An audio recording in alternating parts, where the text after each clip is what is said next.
Welcome to Man Does Tech, where I solve the problems you didn't even know you had. Open the Google Play Store app on your Android device now. Wait for the main store page to finish loading fully.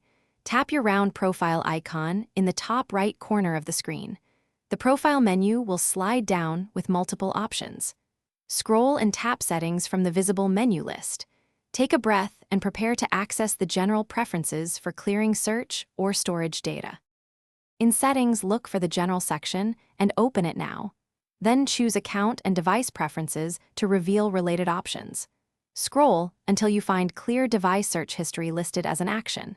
Tap Clear Device Search History to remove stored Play searches on this device. A confirmation prompt will appear asking if you want to delete the history. Confirm the prompt to immediately erase your Play Store search history for this account. If you need a deeper reset, open your Android Settings app now. Tap Apps and Notifications and then App Info to list installed apps. Find Google Play Store in the app list and tap it once. Choose Storage and then select Clear Storage or Clear Data to reset the app. Confirm the action. This will remove cache, settings, and local search history stored on your device. Reopen Play Store and sign in if required after clearing storage. Thanks for watching. If you found this helpful, don't forget to like and subscribe.